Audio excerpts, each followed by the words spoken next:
이 피해자들 가운데 2명에게서는 자상 흔적이 발견이 됐습니다. 그러니까 이 경찰은요, 흉기를 이 방화범이 사용한 것으로 추정이 된다라고 하고 있습니다. 그래서 이 과연 아까 어디까지나 추정입니다. 정확하게 확인된 부분은 아니지만 나가지 못하도록 흉기로 위협을 한 것인지 아니면 사인 자체가 화재에 의한 것인지 흉기에 의한 것인지 이런 정확한 정황을 확인하기 위해서 부검을 할 예정이라고 합니다. 자, 이런 상황에서 제일 지금 궁금한 게요. 아니 도대체 왜 이런 짓을 했는지가 궁금하거든요. 이 방화범 왜 이렇게 한 겁니까? 네, 이 방화범 같은 경우 이제 소송을 하고 있었는데요. 그러니까 재개발 업체에 관련된 소송이었습니다. 그래서 업체를 상대로 소송을 하고 있었는데 처음에는 승소를 하다가 이제 패소를 하는 그런 과정에 들어갔었거든요. 그러다 보니까 이제 이 사건의 특징은 이제 본인이 변호를 맡긴 변호사가 재판을 잘 못해서 당신은 왜 똑바로 하지 않았느냐라고 해서 보복을 한 것이 아니고 네. 자신이 패소를 하다 보니까 그러면 저쪽 상대편 변호사가 누구냐 그 변호사에 대해서 악감정을 가지게 된 것이죠. 그렇게 되면서 본인이 패소를 하면서 이제 상대 측 변호사에게 불만이 생기고 또 분노가 생긴 나머지 결국에 이런 보복 범죄를 하게 됐다는 것입니다.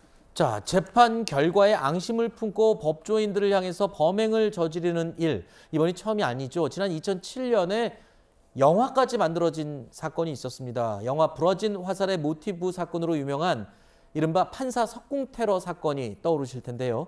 불과 4년 전인 지난 2018년에는 70대 남성이 김명수 대법원장의 관용차를 향해 화염병을 투척하는 일도 있었습니다. 자, 모두 자칫하면 큰 인명피해가 발생했을 수도 있는 사건인데 아까 잠깐 언급을 했지만 이 법조인을 향한 보복성 범죄가 끊이지 않고 있습니다. 종종 벌어지는 것 같아요. 그러니까 사실 우리 법조인들 입장에서 보면 저희에게는 하나의 사건이고 하나의 일이지만 이 일을 의뢰한 의뢰인들은 인생에 걸려 있는 일들이 꽤 많습니다. 그렇죠. 이제 그런데 아시겠지만 소송이라는 건 승자가 있고 패자가 있어요. 네. 그리고 형사재판도 유죄가 있고 무죄가 있습니다. 그러니까 본인이 원하는 결과가 나오지 않는 경우가 절반이란 소리죠. 쉽게 말하면. 변호사가 선임이 돼도 그런 일들이 생긴단 말입니다. 근데 이와 관련해서 내 사건을 대충 처리했다.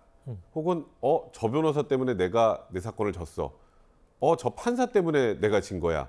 이러면서 공격 대상을 법조인에게 하는 경우들이 있는데 제가 좀 걱정이 되는 게 뭐냐면 이제 대형 법인들 같은 경우에는 이제 출입도 좀 어느 정도 통제가 되고요. 그런데 지금 조금 전에 저 사고가 났던 이 대구의 저 변호사 건물 그리고 또 서초동에도 보면 굉장히 많은 변호사들이 있는데 그냥 되게 좁은 복도에 사람들이 진입하기 누구나 용이한 그런 상황이 된단 말이죠. 그래서 지금 대한변협에서도 이와 관련된 대책을 좀 논의하겠다는 입장을 밝힌 상황입니다. 알겠습니다.